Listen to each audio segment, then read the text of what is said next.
Hey everybody, welcome to another daily Videodevo. Rene here, and today I'm back in my old stomping grounds at South Lake Tahoe, California, and I am on the Baldwin Estate grounds.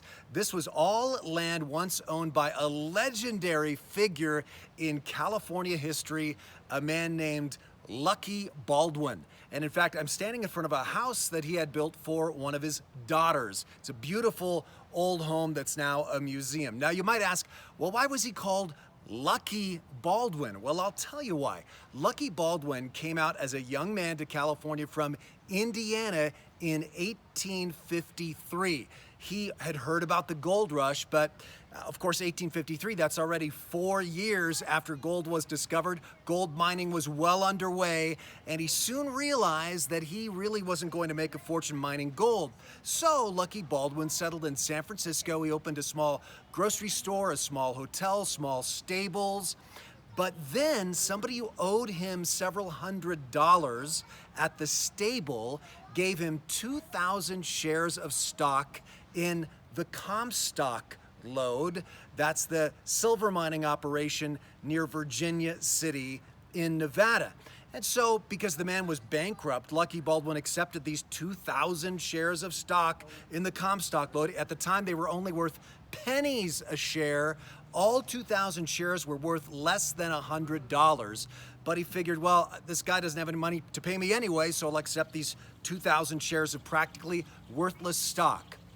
Almost instantly, within days, silver was discovered in the mine where he now owned stock, and overnight, that stock that had been given to Lucky Baldwin in payment of a debt of a few $100s was worth $5 million.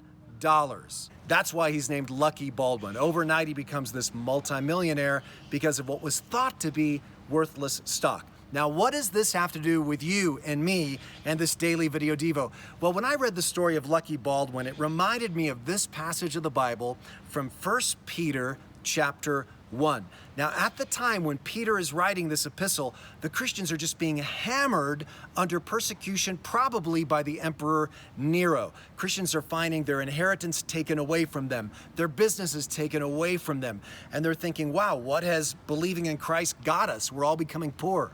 And Peter says, remember, God, by his grace, great mercy, has caused us to be born again into a living hope through the resurrection of Jesus from the dead. But then he goes on in verse 4, he says, you've been born again into an inheritance that is imperishable, undefiled, and unfading, kept in heaven for you. In other words, Peter is telling these people who have seen their net worth just plummet.